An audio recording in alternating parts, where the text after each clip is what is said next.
Hello, everybody. Welcome to Y.E.A.S.T, your energetic, authentic self. Today, I am Hope.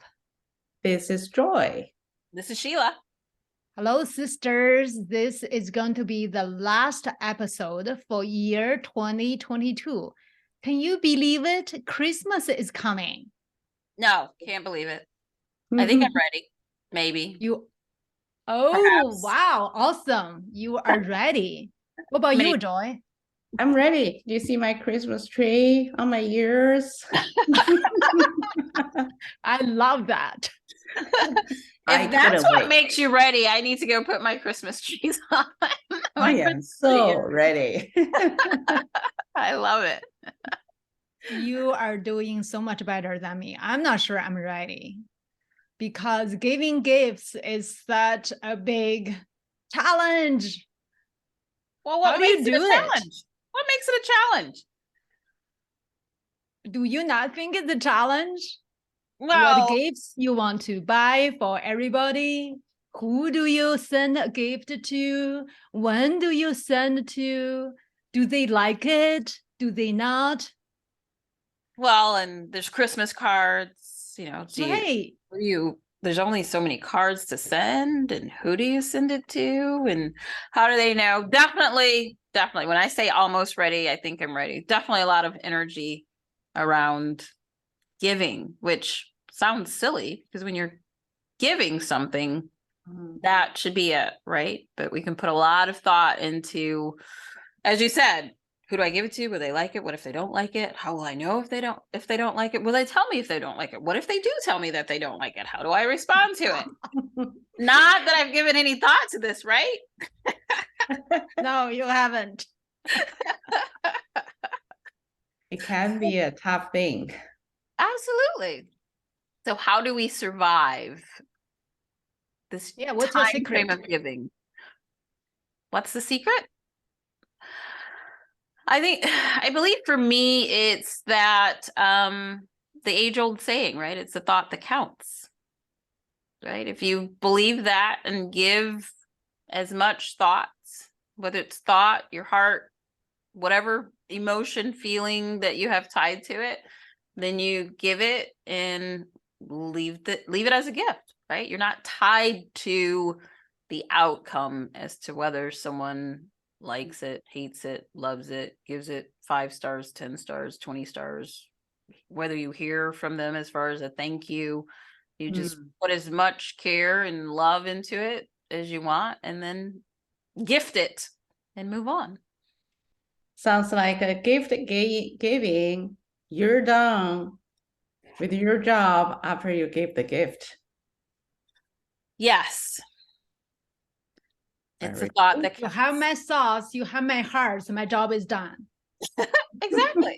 And I will say for me, sister, especially for someone who frankly does not like shopping. So I love Christmas, mind you, just don't like shopping. So if I'm giving a gift to anyone, I want them to know that I put a lot of care, consideration, thought into that gift. I like that. The most important part for me is choosing the gift and put the thoughts in it and then give it. That's it.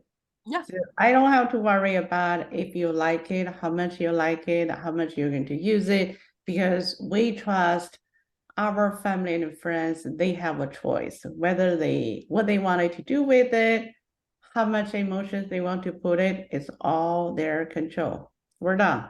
I love it. That's so simple. You made it so easy. You don't sound convinced, Hope. Okay. All right. Detach from the result. You did your part, let it go. I wonder whether you can apply this to anything else. Totally. As we all,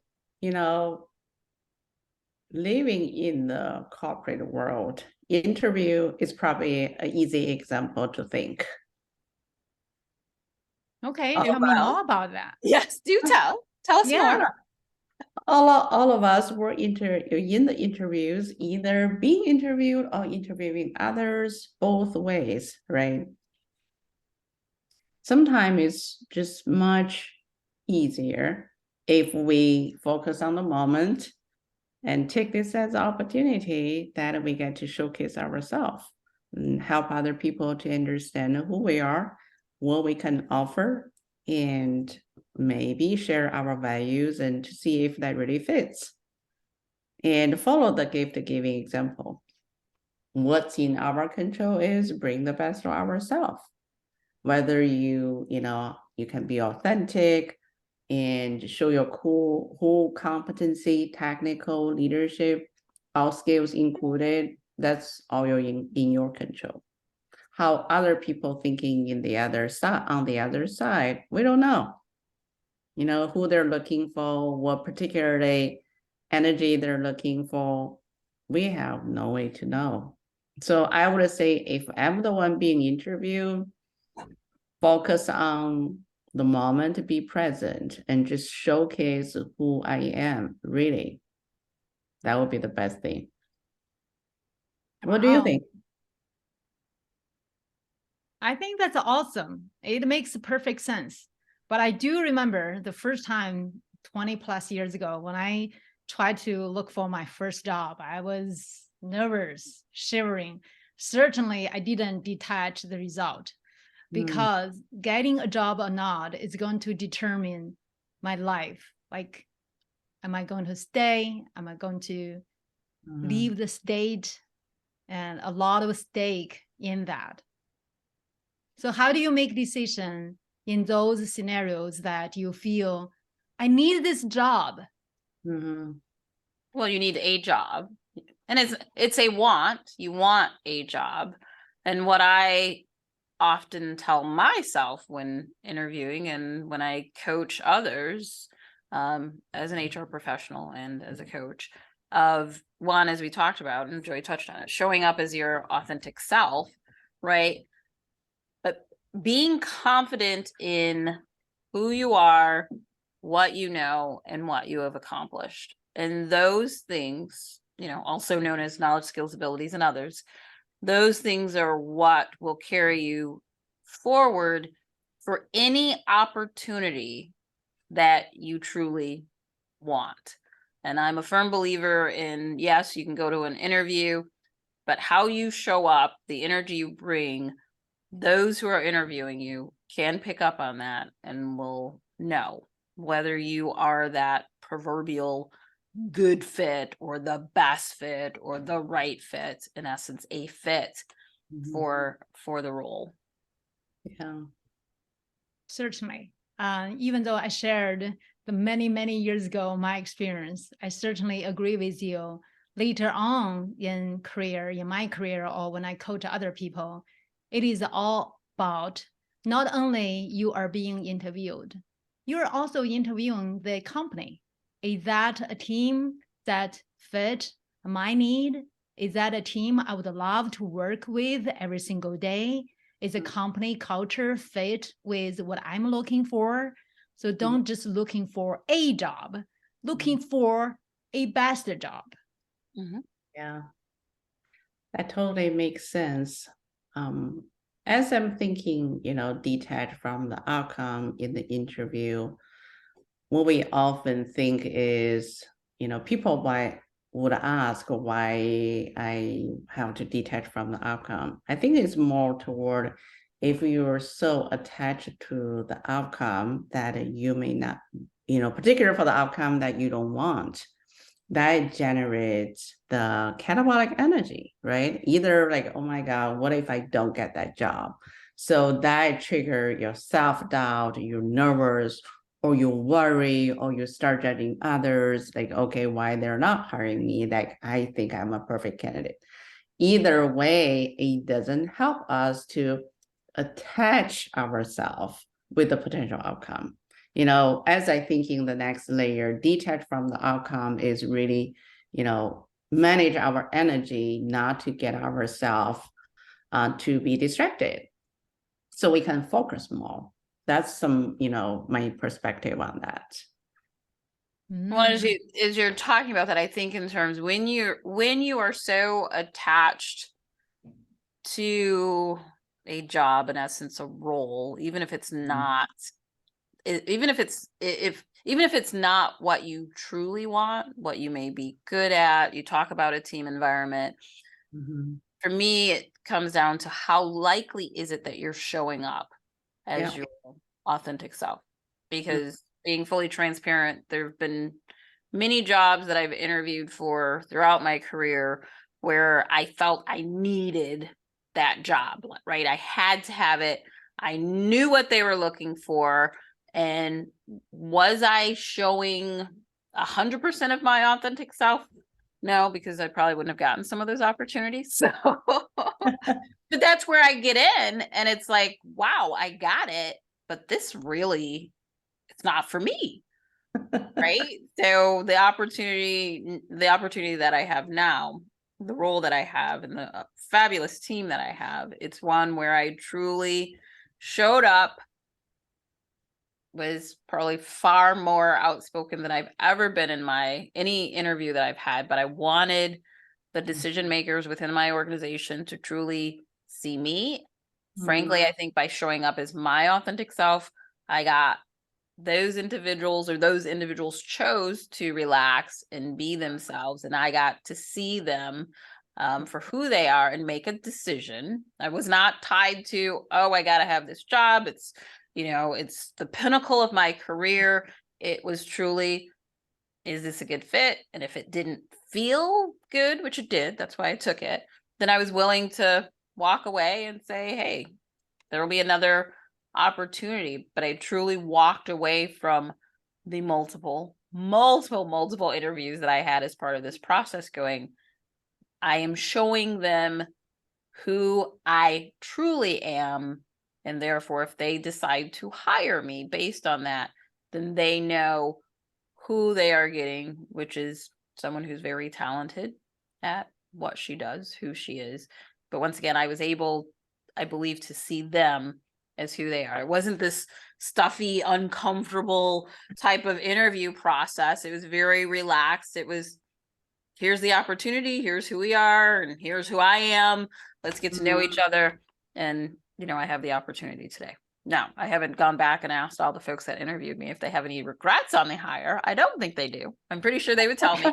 But it really felt great to walk into multiple interviews with this company and go, if I get it, great. It's not the end of the world, right? Because I am talented and I can take what I know, who I am, and go elsewhere. Even if that meant flipping burgers at McDonald's, I'd be very good at it. That automatically builds your confidence, during your interview. So as I was hearing what you're sharing, Sheila, that reminded me another example. In particularly in the professional environment, sometimes if we're too deep, too attached to the outcome, meaning this is the goal I want to achieve, we might limit ourselves from achieving bigger goals. Oh, love it. I love it too, but I want to hear more. We had one project, we realized there's a knowledge gap and that we wanted to learn something. So a couple of us got together, say, hey, looks like there's a need. Let's do an education session on that.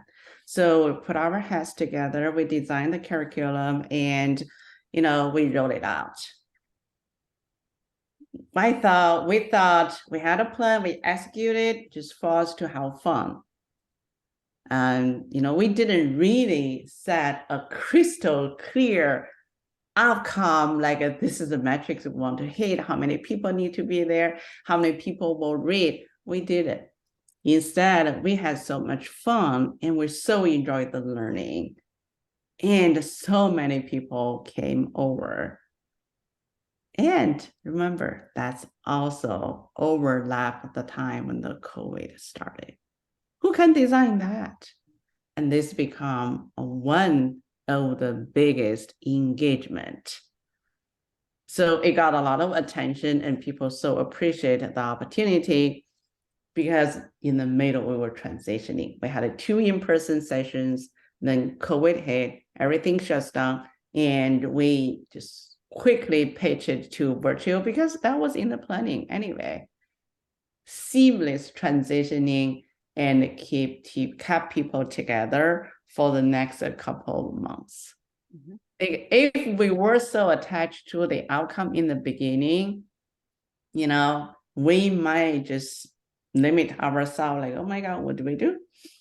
And we might lost all the power we could have. So, you know, the conversation just really remind me some of the things we can enjoy, we can be our best, we can unlock a lot of potentials and unintended success if we detach from a particular outcome. I'm excited Yeah. to share. I love that. That was awesome. I hope that a lot of things happen that way. Because you're not limiting what do I want to achieve in the end, you almost also have that mindset of being flexible, being agile. Let's see where it goes. When change happens, which we know all the time, and you already have a strategy to adjust, to adapt to it. Yeah. And I guess, you know, in my way to recap my thoughts around this topic, you know, we could have a goal, we could set a goal, and we also have plans how to execute. And as we are taking steps, taking actions, and we're fully engaged in the process and be our best, then automatically, most often time, not only we would hit our goal eventually, but maybe it's even better than we thought. So we're saying detach from the outcome is focus on the moment and be present, not to let the goal in your way, not let the outcome holding your back. Well I said. love your summary better than mine. Love it, love it, love it. What else? Well, holidays coming, a lot of family gathering, a lot of gift exchange. Like we said, hopefully everybody be present and fully enjoy the time spending together with family and friends and detach from the outcome. Okay, so Absolutely. I think I got permission that I don't have to respond to your text messages. So just let you know, I'm fully present with my family. Don't worry, I will call you if I really need you. Well, it's What about definitely you, great. Sheila?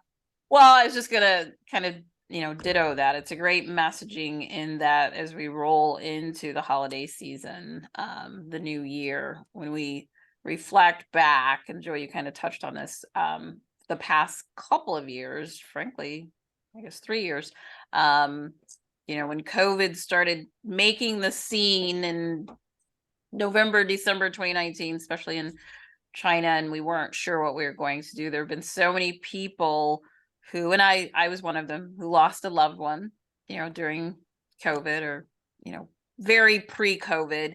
But so many people who have lost loved ones have not been able to connect. And while, we have COVID that's still out there, there's flu, there's RSV. I think it's I know, I believe it's very important for people to be present in those moments with their loved ones, because there are so many of us who have lost loved ones during the pandemic, and now is the time when we can come together safely to be present in the moment. And frankly, we started off this by talking about gift giving, but I think the greatest gift is to be present in the company of those who you love, appreciate, and be grateful for the moments we have to be with our loved ones. That's a great message. And I would also say that even spending time with our family, sometimes we also need to detach from the result. For example, If we want to be present, maybe some of our family members may not so, and let it go. Spend a good time anyways, detach from the result. Joy, what else do you want to add? I love all that. I just want to say, have a wonderful holiday time and celebrate whichever way you want it. And we will see all of you next year. See you 2023. 2023, yes. Can't believe it, but 2023. It's All coming. right. Thank you for getting together with us. This is Y.E.A.S.T, your energetic, authentic self today. See you in 2023. Bye, everyone. Yeah.